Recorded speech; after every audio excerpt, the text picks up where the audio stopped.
Welcome to Mike and Mike Theology Plus, the podcast where we talk about all things related to Christian theology.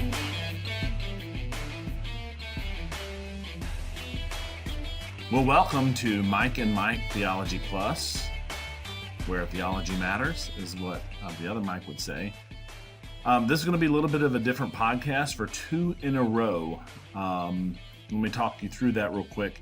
So Mike and I share almost all of the same beliefs when it comes to doctrine. And I said almost. There are a couple of differences, and one of those is our view on creation. And so some folks in the Theology Matters have asked a couple times if we would maybe consider doing a podcast. And we don't want to necessarily have a podcast where we are arguing back and forth with one another.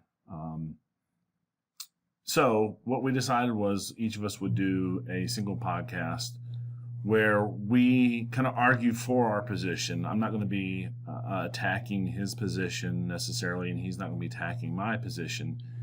The theme of our podcasts are, why do we believe what we believe? Now, I will answer some objections that we get, and I'm assuming he'll answer some objections as well. So there will be a little bit of guarding against the other side, but mostly we're going to be putting forth a positive case on why we believe what we believe concerning creation. And so before I get into my particular beliefs, I thought I would just give you a summary of the 6 most common beliefs out there. Now, for this, I've resurrected an old PowerPoint, and so I'll be going through that. So some of these slides I've not seen for a few years, so forgive me if I stumble over them.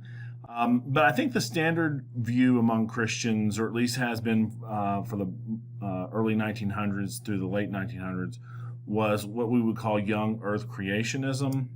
There's old earth creationism. Between the two, there's a new view that's coming around called New Earth creationism. It's kind of between the two, maybe a 10,000-year-old Earth, maybe a 20,000-year-old Earth, not as young as 6,000, but not as old as what your typical old Earth creationist would believe. There's theistic evolution, or as some of them like to be called, evolutionary creationists, deistic evolutionism, agnostic evolutionism, and atheistic evolutionism. And I've put some folks here. Honestly, I don't remember all of these folks. There's Ken Ham for the young earth, Hugh Ross for old earth, Francis Collins for the theistic evolutionism. It's been a while since I looked up these guys, so I did not remember the guy who is a deistic evolutionist or the agnostic evolutionist. We have Richard Dawkins there standing in for the atheistic evolutionism. Even though he says he, on a scale of 1 to 10, he's about a 6 or a 7 for sure, that God doesn't exist. He's written an awful lot of books and spoke pretty strongly about his beliefs. So I've categorized him under as an atheist instead of as an agnostic. So just real quickly, some of the characteristics of each one of these. For young earth creationism, they believe there's a God. They believe the earth is roughly 6,000 years old. All species were directly created, and they also believe that there was no animal death before the fall.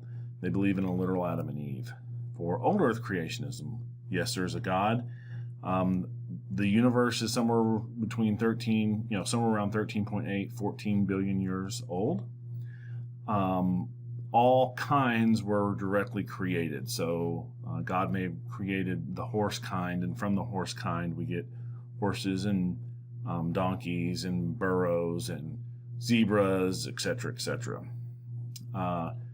No human death before the fall, but there was animal death before the fall, and also literal Adam and Eve. Where Adam and Eve get placed in old earth creationism varies. There are some that would put Adam and Eve 100 to 200,000 years ago. Some would put Adam and Eve more like 6,000 years ago. So old earth creationism, there's lots of different types. There's gap theories, there's day agers, there's those who just take all of Genesis as mythology or figurative. So just because someone says there's an old earth creationist doesn't necessarily give you insight into what they really believe. You need to ask some more questions to figure out where they exactly fall. And then for the theistic evolutionist, there is a God, the earth is the same age. God used or directed evolution to bring about all species from a common ancestor, and Adam and Eve in this scenario almost always are figurative. I'm leaving the possibility open that there's a theistic evolutionist out there who believes in a literal Adam and Eve. I haven't seen or heard of that person, but I guess it's possible that that person exists. While my goal here is not to attack theistic evolution, I think I just want to point out that part of the problem here is that evolution, neo-Darwinian evolution, where mutations and survival of the fittest produce changes and adaptations from a common ancestor to create all that we have, is at the core an undirected process. So in my mind, it does not make sense for the theistic evolutionists to say that God directed an undirected process. Either there's a directed process, and at least that's intelligent design, and it may look a lot like evolution from the outside, but God is directing and inserting information in the DNA code along the way. I believe a Michael Behe is something more along those lines. But for Francis Collins, he is 100% undirected process. And I don't know how you square that with God directing it. So that's a contradiction in terms to me. For deistic evolution, there is a God. The earth and the universe are the same. God created it and then kind of left it alone. All species evolved from a common ancestor. There's no need for an Adam and Eve because God really hasn't interacted with his creation. Agnostic evolution, there may or may not be a God. Same age, all species evolved from a common ancestor, no Adam and Eve. Atheist, there is no God. The universe is the same age. All species evolved from a common ancestor. There is no Adam and Eve. And before I go on to the next slide, I'll just add here, science is pointing to what they've called the mitochondrial Eve, because they can trace the DNA in our mitochondria, and we inherit that directly from our mom. So there are some mutations along the way, and we can see those mutations, and so they can kind of map you into different segments of the population based on when that mitochondrial DNA got mutated. But they can see that all the mitochondrial DNA trace back to the same female. And in a similar fashion, there's some DNA that we inherit only from our dads, and all of that DNA points back to the same figure, which would be an Adam. So I'll at least say the DNA evidence points to all this coming from one woman, all this coming from one man. When the information first came out, their models predicted that they were off by several 100,000 years. So like, oh, well, there may have been a quote-unquote Eve, and there may have been a quote-unquote Adam, but they didn't live at the same time. But more recently, their models have put them into the same time frame. So I'll just point out that as science goes along, what science is predicting and discovering is more and more closely aligning to the Bible. So those are broadly 6 different views. What am I? I am an old earth creationist. And what is the other Mike? He's a young earth creationist. So the Bible is actually replete with a lot of different references to creation or stories about creation. It's not just Genesis 1 or just Genesis 2. We see a bunch of references to it. I'm not going to read all of these. I'll point out Genesis 1 and 2 are kind of the biggest passages, but Job 34 through 42 talks about creation. Psalm 19 talks about creation and how it speaks to us about God's existence. Romans 1 talks about creation and how it's there to point us to a creator, and how when we fail, God, lets us run afoul of our own sin. So there's a lot in the Bible that talks about creation, from the beginning to its fall, till the end, where we're going to see a new creation. All right, so God's revelation. How has God revealed himself to us? I maintain, and most people maintain, that God has revealed himself to us through what we call special revelation. This would include his written word, what we have today. It would also include when he has spoken to us through prophets, through apostles, and through his Son. And that God has revealed himself through what we would call natural or general revelation. And this is what Romans 1, 18, 19, and 20 tell us, that we can see God's invisible qualities through what can plainly be seen in creation. And so we learn a lot about who God is, what type of God he must be, from both of these revelations. And so Hugh Ross has called these the Book of Revelation and the Book of Nature. I know some people don't like those names. Well, nature's not a book, because you can't read the words. Well, we can read what nature is saying, although it's not written in English. And I'll just say that both of these agree. God isn't going to say one thing through his special revelation and a different thing through his general revelation. He's going to say the same thing. Now, if we ever think that there's a contradiction between the two of them, we're misunderstanding one of them, or both of them. And we should seek to reconcile them. This was famously done back in Galileo's time, when folks took the verses in Psalms about the rising of the sun and the setting of the sun to mean that the earth must be in the center and the sun goes around it. This was a fairly big deal, and the church was weighing in, saying that the Copernicus view of our solar system, that the sun was at the center, couldn't be right, because God's word says that the earth is in the center. Now, most time folks balk at this example when I give it to them, but the fact remains that no one that I know of today is a geocentrist. We're all heliocentrists, because the natural revelation has spoken so loud, it's made us reinterpret that special revelation. Now we take that language as phenomenological. We say that whoever was writing was saying the rising and setting of the sun, because that's what it appears to do from our vantage point on earth. And so they're just writing down the appearance of the rising and setting of the sun, even though we know that the earth is revolving and rotating around the sun. And all communication, kind of goes along with what I was saying, must be interpreted. Whether we're reading words, whether we're taking samples from some rock, all of that has to be interpreted and understood. And if we get that interpretation wrong, then we're going to get the meaning wrong.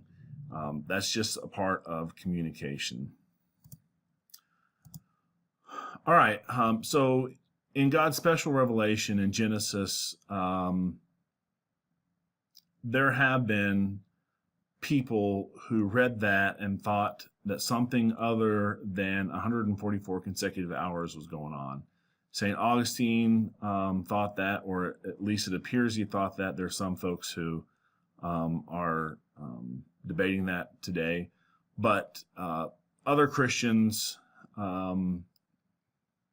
Thomas Aquinas is one that comes to mind, who also thought that perhaps what was going on in Genesis was not a tale of 144 consecutive hours.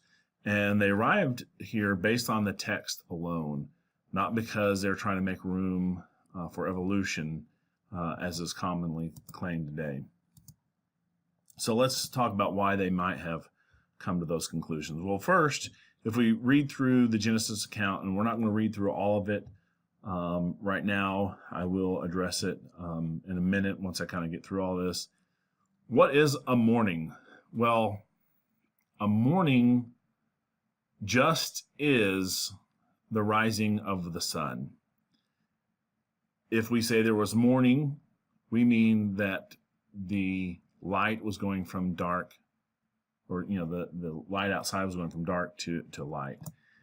What is the evening? Well, it's the opposite of that. It just is the sun setting, or the sun going down, it going from light to dark.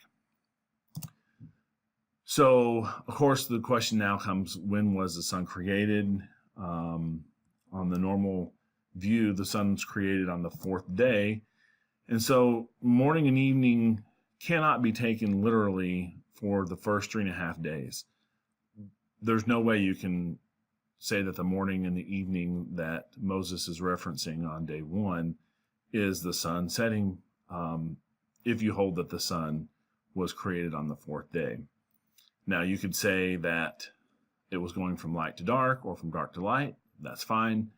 But that is a figurative use of morning and evening, not a literal use of that. So I just want to point out that even from the beginning, the get-go, there's some hints here that it may be more going on than just a plain wooden interpretation of the text.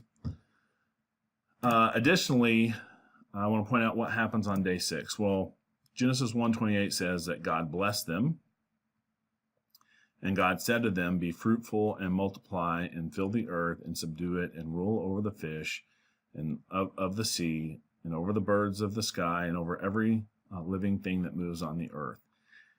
If you were to go back a few verses, you would see that God created basically all of the land animals, from the small things up to the large things, to include humans. And God tells them on the humans to be fruitful and multiply and fill the earth and subdue it. That all happens on day 6. Well, if you fast forward to chapter 2, we see that Adam's in the garden, and the Lord says it's not good for him to be alone, and he will make a helper suitable for him. And if you recall, right after this, every single animal, or at least every single kind, which would still be a lot, is paraded before Adam, and Adam has to name that animal. And at least I think what's going on is God is saying, you need a helper. Let me show you all these animals. There's not a helper here for you. You need a special helper. And so then he creates Eve. And I believe what we see described thereafter is a wedding ceremony of sorts. And Adam and Eve consummate their marriage. And God tells them, what he's put together. No one should put apart. One man, one woman, one flesh for one lifetime. And then, according to chapter 1, after all that's happened, he tells them to be fruitful, multiply, and subdue the earth. So while God's not limited by the things he can accomplish in time, Adam is a human, and he's limited by the things that he can accomplish. So is Eve. And at least I get the sense from reading the text in Genesis 1 that God didn't, just speak and all these animals came into existence. It seems like there was an order when we go to the animals that were created. So it seems like there is an awful lot going on day 6 that even from Adam's standpoint would be too much, and probably from, not that it's too much for God, but at least how God revealed what he did, seems like it's more than what could happen in a 24-hour period, or at least while the daylight's out, because that would be even less. All right, so really, our view of what happens during creation is all going to hinge on this word yom, which is the Hebrew word for day.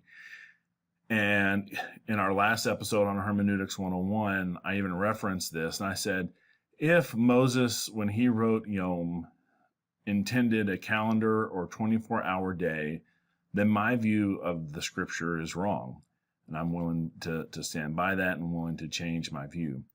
If, however, Moses had something longer than a day, some indefinite period of time longer than a day, then my view is right, or at least it's closer to right.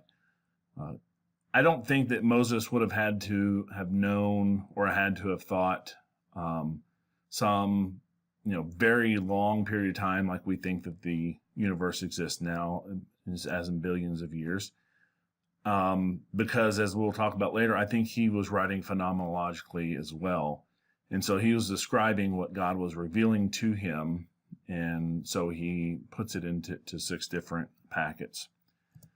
So if you look at the verses that have this word yom in it, and I've highlighted and just copied them over here, and there was evening and morning one day, second day, third day, fourth day, fifth day, sixth day, and then by the 7th day,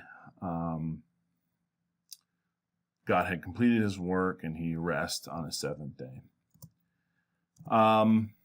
So there are 4 literal ways to interpret the word yom. And so I interpret the word yom literally. It can mean a 24-hour period. It can mean a calendar day, like we would say Valentine's Day is on the 14th of February. What we mean is the 14th day of February, just a calendar day. It can also mean the time of the Earth cycle when it's light outside. So you say, hey, Timmy, you need to go mow the yard while it's still day. Well, we don't mean that, in a few hours it's going to go from, March 15th to March 16th. We mean in a few hours it's going to be dark. It's no longer going to be daytime. We also, in our everyday English, although we probably use it less, can use day to mean some indefinite period of time. These phrases are less often used in English, and I'll try to explain why I think that's the case. But you might hear someone say, there's coming a day of reckoning. They don't mean a calendar day, a time of the day when it's light out, a 24-hour period of time. They just mean there's going to be some period of time, indefinite period of time, when things are set to right. And that's probably the best English phrase there is to kind of explain this. So in Hebrew, there's those 4 literal definitions, and I think Moses is using that 4th one, some indefinite period of time. And so here are some verses, and I'm not a Hebrew scholar, so one day, if I ever become a Hebrew scholar, I might expand on the verses that I've selected, but the verses that I have selected are the exact same conjugation of the word yom. I've limited the verses that I'm choosing to illustrate all this with to those that have yom conjugated the exact same way, because for fear that some Hebrew scholar would say, oh, well, you use this conjugation of yom, which means it clearly has a different meaning, and Moses didn't use that one in Genesis, and so that's why your argument's wrong. So maybe one day, if I study and learn enough about Hebrew, I can include those other ones that are conjugated slightly differently. But all of the verses that we're going to be talking about are conjugated the exact same way that Moses wrote in these verses right here. All right. So I just have some to illustrate the different ones. Until your brother's anger. This is just cherry pluck. This is Sarah talking to, not Sarah, Rachel talking to, make sure I got that right. No, Sarah, Isaac, and Rebecca. So this is Rebecca talking to Jacob after Jacob has deceived his father Isaac into thinking he is Esau. And so Rebekah says, until your brother's anger against you subsides and he forgets what you did to him, then I will send and get you from there. Why should I be bereaved with you both in one day? So I'm not trying to illustrate the whole story here. If you know the story, she's saying, hey, go flee to this other country, Haran, this other land, Haran, and go away. I don't want to lose both of you in one day. And I think obviously she means a calendar day here. She's not talking about the light time or 24 hours. That which was torn of beast I did not bring to you. I bore the loss of it myself. You required it from my hand, whether stolen by day or by night. And this is again Jacob talking to his father-in-law and saying, hey, I took the losses by day or night, and day here is the light time. Now 40 days were required for it, for such is the period required for embalming, and the Egyptians wept for him 70 days. This is Joseph when he died, and the 40 days here you could take as calendar days or 40 24-hour periods. They would be consecutive in this case. So I think kind of both of those definitions are there. So here is verse. This is Leviticus 8:33. This is an interlinear. So you see that it's actually from right to left. And it says, and from the door of the tent of meeting, not do go out, or we would say in English, do not go out, 7 days until the days be at an end of days of your ordination. For 7 days he will fill you with the strength of his hand. So here the tabernacle is being dedicated, and you see right in the middle of your screen, I think I have it highlighted. So you see Yom here, and notice that it is the singular form. It's the same conjugation. If you look at the days to the left and right, do you see how it's spelled slightly differently, even though the Strong Concordance number is the same, 3117E? You see that how it's actually spelled differently. Let me see if my mouse will work here. It's conjugated different. So that's what I was trying to talk about before. But here we have the word Yom as used by Moses, and this is Moses again. So we can't argue that, well, it's a different human author, and so he's using the word slightly differently. It's Moses writing Leviticus, and this singular form of the word day is standing in for actually a plural indefinite period of time. Well, we know that the period is actually a week. It's 7 days. And so if you look at that verse, Leviticus 8:33, you'll see Yom here to mean a longer than 24-hour period. It's meant to stand in the place of 7 days. Remember the day you stood before the Lord your God at Horeb, when the Lord said to me, assemble the people to me, that I may let them hear my words, so that they may learn to fear me all the days they live on the earth, and that they may teach their children. So if you remember how long they were there, it was more than one single day, but he just says, remember the day. I moreover stayed on the mountain 40 days and 40 nights, like the first time, and the Lord listened to me that time also. The Lord was not willing to destroy you. Again, the singular form of day is used here. Vengeance is mine, and retribution in due time. Their foot will slip, for the day of their calamity is near, and the impending things are hastening upon them. So again, we have the day of their calamity is going to be not limited to a one calendar day or one 24-hour period of time. The sons of Dan set up for themselves the graven image, and Jonathan the son of Gershom, the son of Manasseh, he and his sons were priests to the tribe of the Danites until the day of the captivity of the land. Well, the captivity of the land was longer than a day, so you could say until the time of the captivity of the land. So, again, that's being used in this fourth way that I'm talking about. And may these words of mine, with which I have made supplication before the Lord, be near to the Lord our God day and night, that he may maintain the cause of his servant and the cause of his people Israel as each day requires.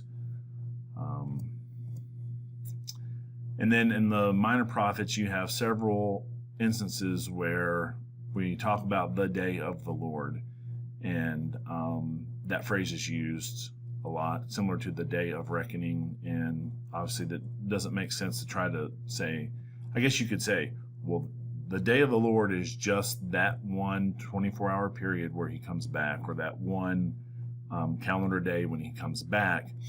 And it doesn't really refer to all the things he's going to do to set things right. That doesn't make sense. When you think of the day of the Lord, it's when Jesus comes back and he's setting everything right. So why do I think, I said earlier that we don't have as many phrases in English that would use day this way as they do in Hebrew? Well, ancient Hebrew has approximately 8,700 words. Some of those words are considered duplicates, and removal of these brings the number down to around 3,000 words. And so just like English, we have more than one word for one thing. They may have a couple words. So they're dealing with somewhere between 3,000 and 8,000 words. Those can get conjugated to kind of give slightly different meanings, but so can our English words. In modern day English, we have over 1 million words. And so we have eon and age and, billion. So we have a lot of other words that we could put in to represent some indefinite longer period of time, whereas Moses just didn't have that many words to choose from. And day, in this fourth literal definition, would have been Moses's best choice to convey what he meant. So I had down here, there's no other word at Moses' disposal if he wanted to indicate a long, indefinite period of time, or no better word. All right, so if day can be longer, or it can be 24-hour periods, or it can be just a calendar day or when lights out, how do we choose between those four different definitions? Well, when we're reading a verse, lots of times the context will just tell us which one. Or, and if you go to something like Bible Hub, and you just find one of these verses, you go to interlinear and click on day, it'll show you all the different ways that Yom is translated, and it might surprise you that you have a lot of English words that aren't day standing in the place of Yom. And so you're reading through the Old Testament, and you may see the word when, you may see the word birthday. I'm trying to remember all of my, and I'm not going to be able to, but there are a lot of different ones that might strike you as, oh, that's just Yom underneath there? Yeah, that's Yom underneath there, that the translators have chosen to translate into one of those million words that we have at our disposal to help us understand the exact intent, whereas Moses didn't have those. So how do we choose between all those four different definitions? Well, it's the context. And so let's look at some of the context of Genesis to determine how we might choose. So I think if we focus on the verbs, it'll help. So there is the verb bara. It means created, and it means to create out of nothing. Interestingly enough, God bara three different things into existence. On the first day, in the beginning, God created the heavens and the earth. This is bara when he creates the great whales, if you're using the King James Version, terrible sea monsters, great dragons. Depending on how those are translated, that's another day that he created out of nothing. And then lastly, he created man out of nothing. So God only created out of nothing 3 times. Then you'll see lots of these verbs, it's been a while since I went over these pronunciations, but let's just bear with me. Hayah, which would be let there be.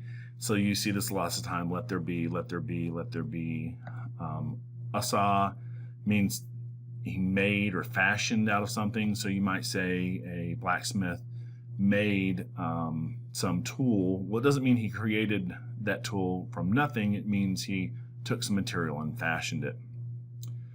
Dasha means to bring forth or to grow plants or let plants to sprout. It has an idea of a process taking place. Yatsa means to bring forth, to go or come out. And this refers to animals being birthed or growing and leaving. So all of these verses, all of these verbs, with the exception of the first one, all have with them some process associated with them, some time frame associated with them. Lots of time, the time frame that would be normally associated with these verbs would be longer than 24 hours. So in some sense, God is saying that you wait for something to happen. Genesis 1:9, then God said, let the waters below the heavens be gathered into one place, and let the dry land appear, and it was so. And so if we come back to this is the let there be. This is the God is letting this process happen. He's directing that process. He's sovereign over that process, but it doesn't appear from the text that it is an instantaneous thing. They are gathering together. It's happening over time, and the dry land is appearing. So Yom can mean an indefinite period of time, the morning and evening. I think it's clear that there are devices to break up the activities of creation. I think what happens is Moses goes up on Mount Sinai. God's revealing a lot to him. A lot of that's recorded in Leviticus because he's in the end of Exodus, because he's given all these Levitical laws and laws about the people and laws about the tabernacle, etc. But while there may have been an oral tradition that was passed down from Adam through Noah to Moses, I believe God's also revealing to Moses how he created, so he can write that down. So if God is showing Moses what he did, and he has like 6 different groupings together that Moses is writing, and Moses is using this device of a morning and evening to break up those things that God's showing. Like, here's the first scene, here's the second scene, here's the third scene, fourth, fifth, and sixth different scene that God is showing him as how he's creating everything. The creation count is full of words indicating a process is at work, that one has to wait, etc.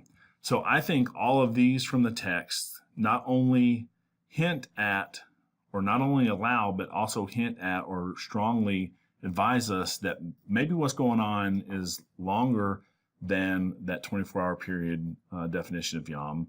Maybe it's this longer indefinite period. And of course, when we look at the natural revelation, we would say, okay, those are sometimes hundreds of thousands of years between them, sometimes billions of years in between them. So I do want to answer some objections that those of you who are listening or watching might be raising. And I've had this one before. Couldn't God have created instantly? Yes, he could have. I don't believe he created instantly, and neither do young earth creationists. And the Bible doesn't say he created instantly. Other than those cases of bara where he created out of nothing, God created for a time, and then he rested, and then he created for a time, and then he rested. And I'm using rested not in the seventh day rest, but just during the nighttime, during the evening, God's not active. So there was a time of creation, then not creation. Creation, not creation for 6 days. And then there was the seventh day when God rested from all of his labors. So yes, God could have created instantly.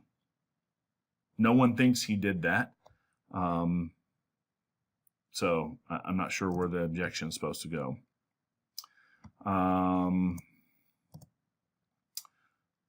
Couldn't God have created everything in a mature state? Yes, he could have. Do I think he created things in a mature state? Sometimes. I think Adam was created in a mature state. He seemed to be a man. Lots of people like to peg him somewhere around 30 to 35, maybe 33, because they have him as a mature man, just like Jesus was a mature man when he went to the cross. But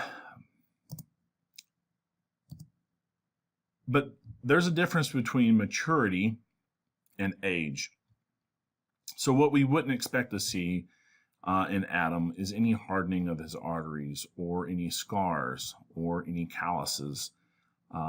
We would not expect to see any, wrinkles, gray hair, any of those things that would indicate that Adam had lived for, longer than 2 or 3 minutes. He would have had a perfect body with no age, but maturity.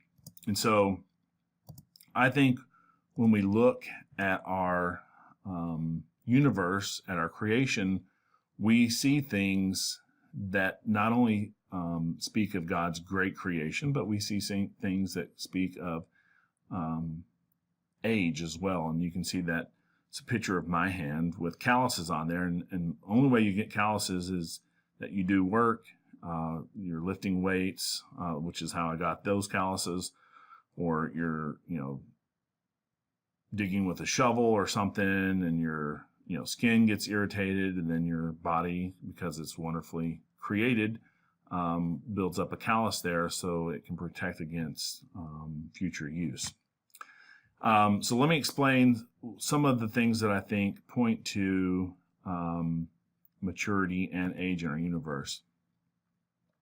So if the center of this little dot here is the Earth, then this circle, let's say this circle is 7,000 light years away.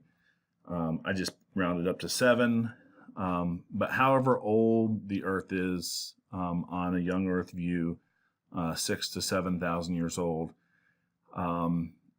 that far away would be all of the stars that we should be able to see. So if we kind of put, a star background here, only the stars that would be in that circle would be the stars that we should be able to see. And it's not a huge amount. Alpha Centauri would be there. Trying to remember all the stars that would be in that radius, but not very many stars percentage-wise would be in that radius. But we can see what appears to be around 14 billion light years of stars in every direction. So how can we see the stars that are way out here much further than 7,000 light years away? Well, and of course, if you're not very scientific, let me just back up and say, well, why wouldn't we be able to see those? Well, light takes time to travel. And if a star was created beyond this 7,000 years of distance away, then there wouldn't be enough time for that star's light to travel from that star and hit the Earth and let us see it. So only the stars that would be inside this circle would have enough time to actually have its light get there. So some responses to this have been, well, God can just create the light beams that would travel from, let's say, this star, which is much further away.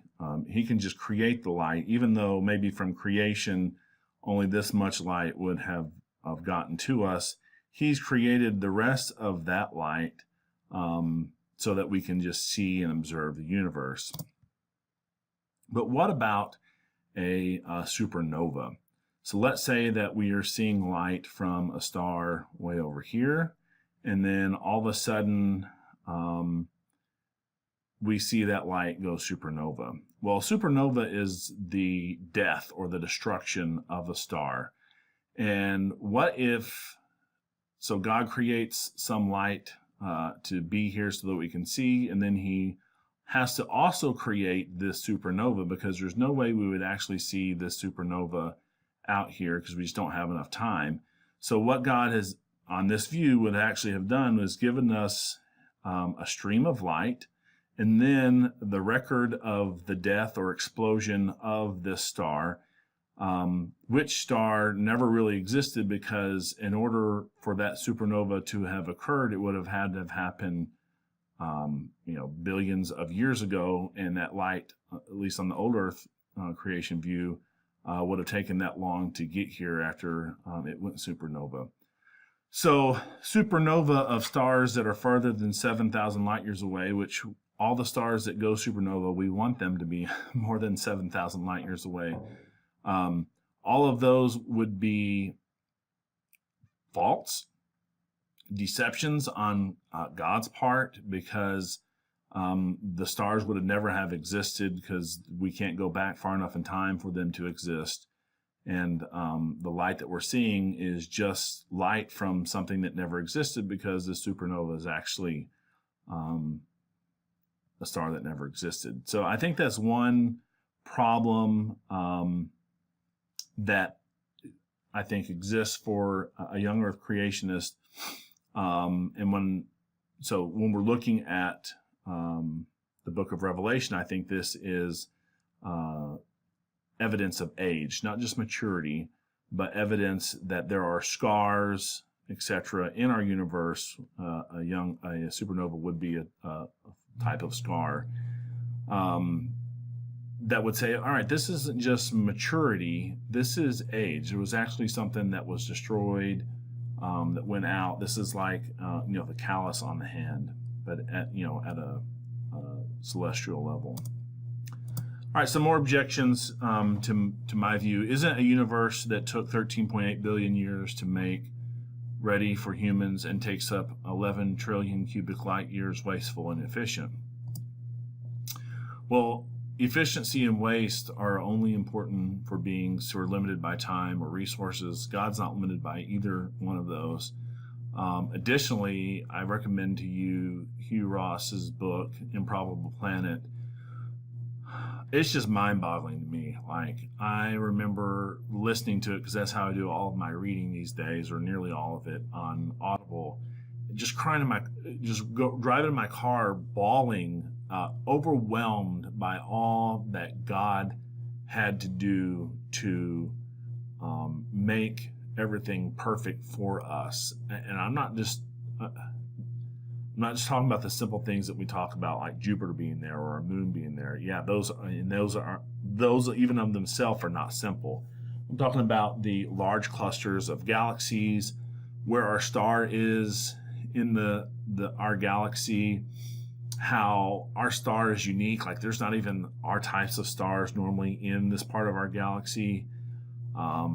The zone in which we're in our galaxy is one that we're basically going to stay the same distance and stay in the same place in the arm of our galaxy over a long time, which stars like ours don't form in that place. So our star had to form closer in and then get pushed out into this perfect spot, which he just goes over and over and over all the things that God did throughout these 13.8 billion years to make it be a spot where we could not only live, but we could see the universe, we could learn about the universe, we can measure distances, discover the speed of light, talk about gravity and forces, the moon being the exact size as the sun, at least from our perspective, so that we get these perfect solar eclipses and lunar eclipses. It's mind-boggling. So I think, to say that, well, on our view, that God just kind of set these things in motion and did nothing, and our earth would naturally, show up is not Hugh Ross's view. Is not my view.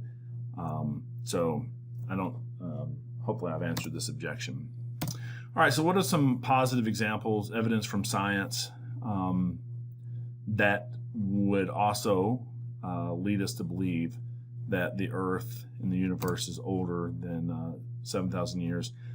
The expansion rate of the universe paired with the size of the universe. So when we first got around this number, when we kind of reverse the clock, we see that around 14 billion years ago, 13.8 billion years ago, given our expansion rate of the universe, we would be, if we were to roll that clock back, we would collapse into a single point.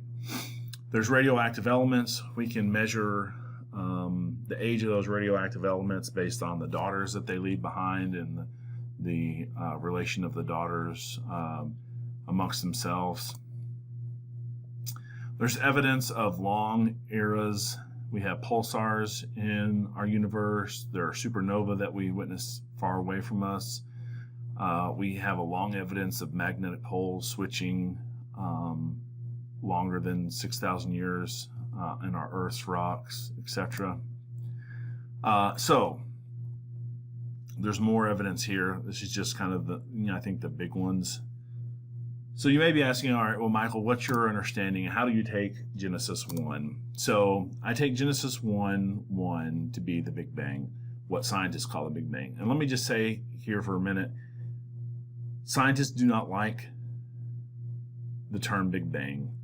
At least at the beginning they didn't, because before this discovery of the expansion of the universe and the red shifts and the blue shifts and stars, scientists believed that the universe was eternal, that it has just always existed.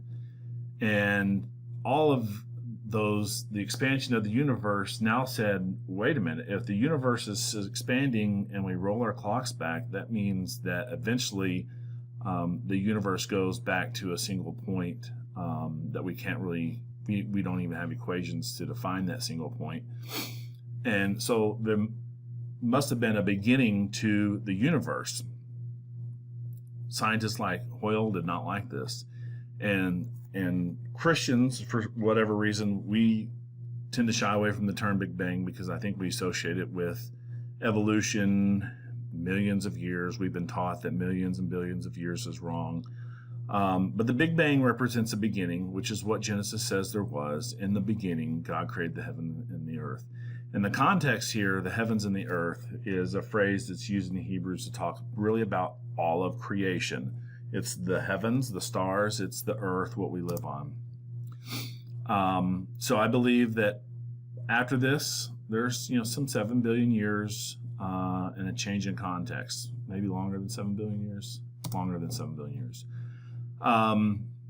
So Genesis, so if you read the text, in the beginning, God created the heavens and the earth. The very next verse is, and the earth was void and without form. So the context has changed. The context of Genesis 1:1 is everything. Now the context is the earth itself.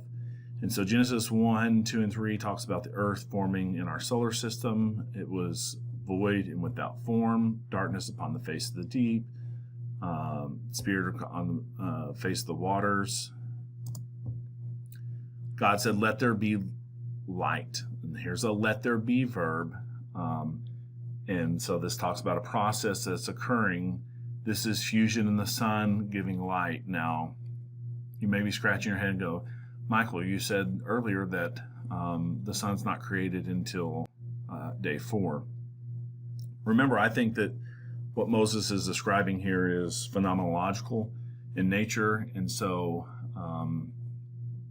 the sun appearing or being created on day 4, I think, is when Moses can finally see it in the creation. But when God says, let there be light, I don't think this is the first time there's light in all of the universe, but it's the first time there's light for the earth. Remember, that's the context from which we're speaking. And so when God says, let there be life, I think light, there's fusion kicking off in the sun and it's giving light. But due to all the particles around the earth, because there would be particles in the solar system at this point in time, and the Earth's own hazy atmosphere, this light gets diffused all around the Earth. It's a glow, just like if you're in a fog and you turn your light on, your headlights on, and you can see that glow there because all the particles are just bouncing that light up everywhere. I think that's what's going on here. That's what science says, and it matches up with the text, so I don't see a reason to doubt that that's what's going on. That slide was supposed to be much later. So I've already said, I don't know how the slide got this early, but I'm not taking Genesis necessarily literal or figurative or spiritualizing it. I'm taking it as phenomenological language. Phenomenological language, that means that Moses is literally describing what's going on as God is showing it to him. Sometimes that language is, he is describing how it appears to him. All right, Genesis 1:5, as the universe, as the solar system dust is collected up, dark and light are now distinguishable, even though the sun is still indistinguishable. So God says he's going to separate the light from the dark, and so the dust in the solar system, the atmosphere of the earth, has cleared up enough that definitely there is now a light time and a dark time, but that wouldn't necessarily mean that you can distinguish the sun and the moon and the stars from everything else.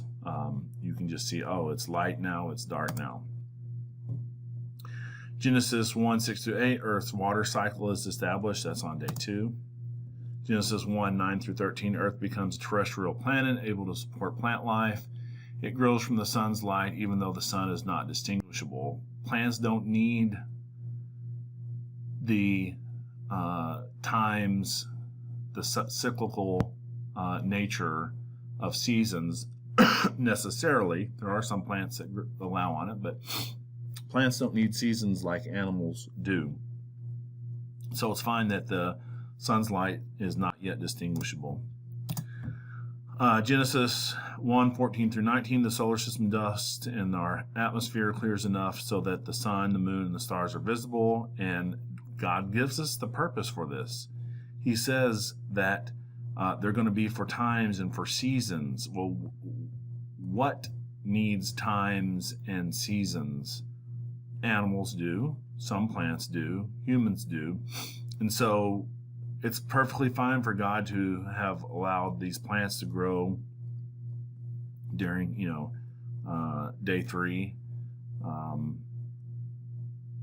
But now that God's about to introduce animals, the atmosphere needs to have cleared up. All right, Genesis 1:20-23, day 5, I think, describes microscopic invertebrate, sea, and air creatures being created. Genesis 1:24-31, large land animals and humans are created. That's day 6.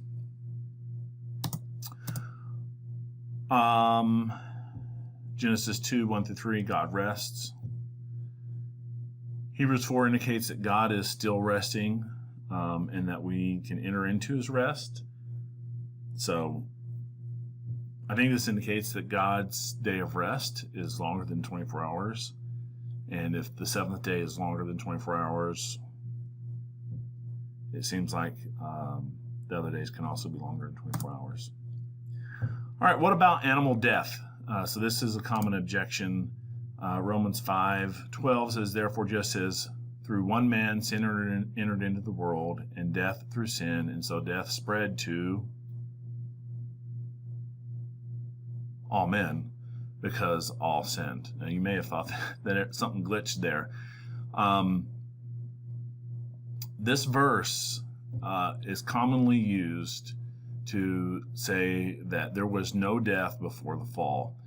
And what this verse actually is talking about is death spreading to all men. I think both the conditional immortality was done away with at the fall, and spiritual life was done away with at the fall, so that now men will die in some number of years, and they are spiritually separated. That's all this verse is saying. No one believes that there was no death before the fall, because everyone believes that Adam and Eve were eating. What were they eating? They were eating plants, and plants died. So one person I mentioned that to said, well, the plants don't have blood in them, and this verse is talking about those things that have blood in them, which I think is arbitrary. Like, I don't see that here. That's a very ad hoc answer to me. So to arbitrarily extend this to animals but not to plants, it doesn't make any sense to me. The verse says that death spread to all men because all sinned.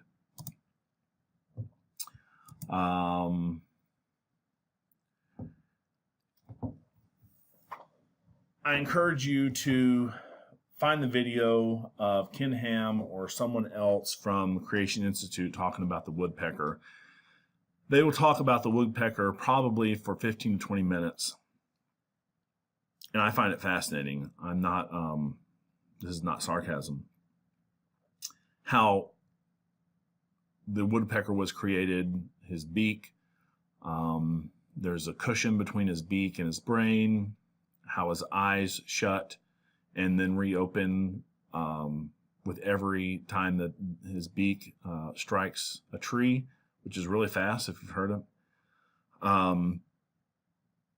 Its tongue goes in a crazy loop, around its head. On the end of its tongue, it can create basically a sticky substance that once it drills a hole in the wood, it can stick its tongue in that wood and grab some insect that was already in that wood.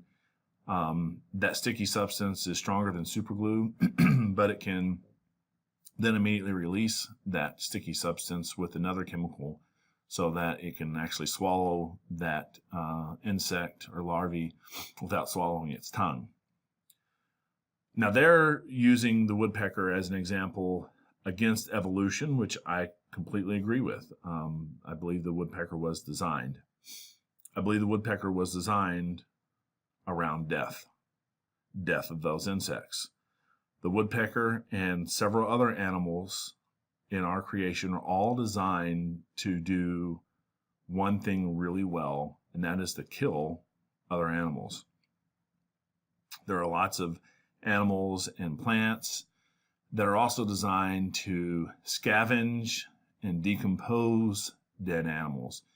Just imagine if those things weren't here, all the dead things that we would see piled up. I remember driving one time and I saw an armadillo that had been killed on the side of the road, and there was a vulture literally eating the dead, rotten armadillo's rear end.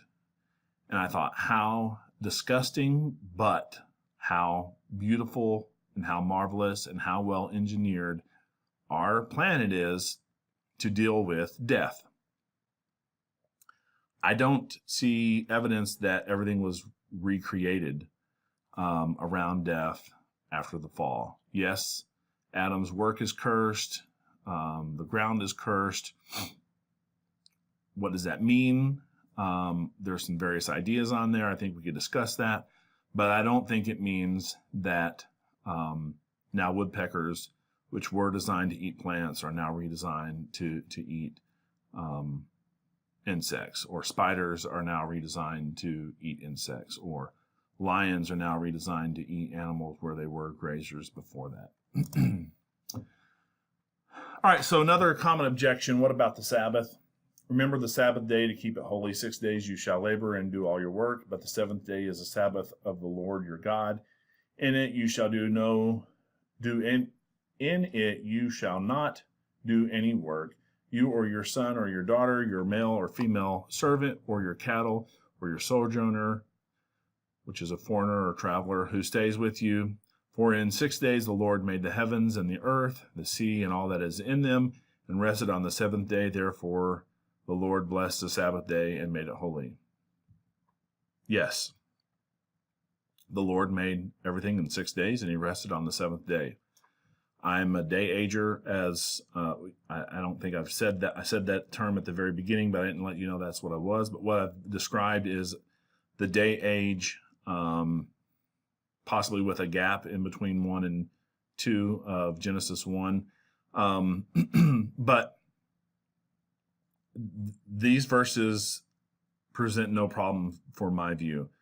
The Lord made the earth in 6 days. How you take the definition of day doesn't change the fact that there were 6 of them, and then he rested on the seventh. And he set up that pattern for us to do the same. We are supposed to work 6 and then rest on the seventh.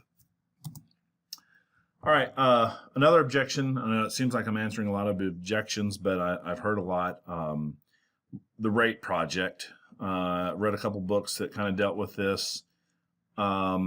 Basically, if you're not familiar with it, these creationist scientists went out and did some studies of some rocks and come away and they think that their evidence based on radiation is suspect. Well, first, the evidence of an old universe or an old Earth is not only based on radioactive decay of rocks. That's one of many factors that would lead us to believe that the Earth is old. So is it possible that the rate of radiation has changed? Yeah. Do we have any good reason to believe that that's the case? No. And in fact, all of science, all of it, is based on the assumption that the laws are steady and don't change. And if they do change, then the project of science basically goes out. So it's possible, yes, but there's no good reason to believe it has. But all of they focus on 2 different things, and I wrote hydrogen here, but that should say helium. Their arguments revolve around 2 different atoms or molecules, helium and carbon-14. So I can summarize both of these books for you rather quickly. If you want to go read them, or if you think that I'm not doing a fair summary, please let me know. But helium, and I wrote hydrogen, but it should be helium. When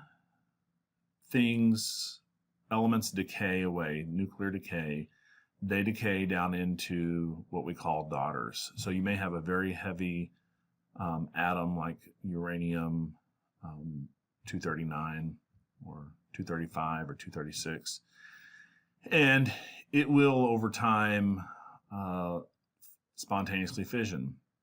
And when it fissions, it splits into 2 or more what we call daughter atoms. And if you know anything about elements, atoms, there's protons and neutrons in the nucleus.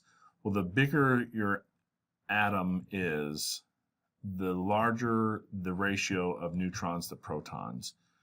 And so uranium is going to have a lot more neutrons than it does protons in its nucleus. But when it splits, those number of neutrons to protons is overbalanced. And so these daughter products are often unstable themselves. And so they'll undergo a number of decays, either to eject some of those neutrons or to split themselves. And so there's this whole cascade of possible daughter products that uranium or plutonium might split into. Eventually we get down to something as small as helium, which helium could be ejected in one of these fissions to begin with.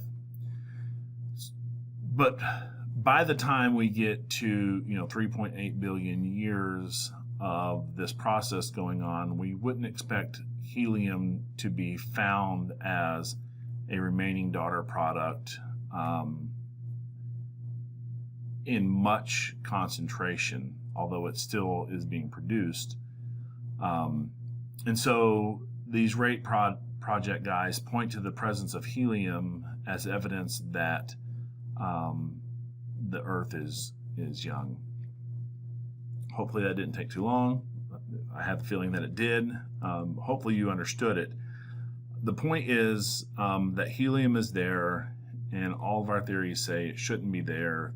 Therefore, we can't trust the evidence we get from nuclear radiation. The problem is that helium gets into and out of spaces it shouldn't be able to get into or out of, because helium is a very small inert atom. So scientists don't use helium as a tracker at all because they know that it can't be trusted. The concentration can be greater or lower because of how small and how inert it is. But they can track all of the other daughters that are there. And when you plot these daughters on a graph and their concentrations, they all form a straight line. And so all that straight line tells us, it gives us the age with or without helium. And so helium is the throwaway, but all these other daughter products arrive at the right concentration. Now, if all of these daughter products were out of whack, then maybe our theories about nuclear radiation would be wrong. But I and lots of other scientists are not willing to throw that out based on the fact that helium contaminates stuff because it gets into and out of places it shouldn't. Another point that they argue is that we find carbon-14 in deep, deep deposits of coal. Carbon-14 shouldn't be there. Carbon-14 is formed when living material is radiated by the sun, by ultraviolet light.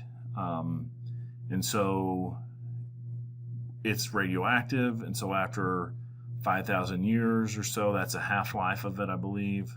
Maybe the half-life is less than that, and after 5,000 years. Anyways, it should be all gone after 1 million years, and we think, that the Earth is, at least old Earth creationists think that the Earth is older than that. So the question is, why are we finding these carbon-14 atoms in these deep deposits of coal? Well, ultraviolet light doesn't only come from the sun. Yeah, most of it comes from the sun, but you can get ultraviolet light from fission reactions that are also deep in the Earth. And we've gotten so good that we can detect like one carbon-14 atom in a huge sample of carbon-14. That's how precise our instruments are.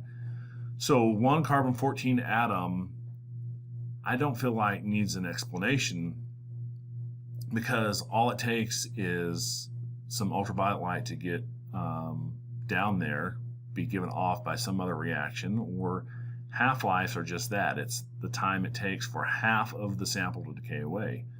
Well, eventually you get down to one carbon-14 atom, and we really don't have equations that determine how long it should take for one atom. It's always a sample of atoms, and that on average half decay away in that half-life. So one atom could potentially stay down there for a long, long time, or it could have gotten produced by some other mechanism. So again, helium and carbon-14 aren't enough for me to start questioning all the other stable things that we know about nuclear radiation. All right, so summary. This is longer than what I intended, but this should say, not only does the text allow for an old Earth creation interpretation, it seems to suggest it. And then when we try to look at natural revelation as well and understand what it's saying, it also seems to say the Earth is very old. So I happen to think that both natural and special revelation allow, hint, point at the fact that the universe is old, and so that's the position I hold. I grew up as a young earther. I switched to old earther. I switched back to young earther. Now I'm an old earther. This isn't something that I hold dear. It's not something I'm not willing to change my mind on. In fact, I'm willing to change my mind if the biblical textual evidence were to suggest it. If I were to be shown from Scripture that the earth must be young, then I would say, okay, we're misunderstanding science. But I've looked at all the arguments, all the common arguments. Unless you got some new argument, I've probably heard it before, and I don't find them convincing. So that is why I'm an old earth creationist. I think the text allows and hints for it, and the verbs that are used make it seem like it's a longer process than 24 hours. And then when I pair that with what God's revealed in natural revelation, which I think is very, very strong, that's how I lean. So hopefully you've enjoyed this episode. Sorry that it's a little bit longer than what we intended. Maybe Michael's will be longer as well, and you'll get a couple good differing opinions on how old the earth is. Thanks. Bye.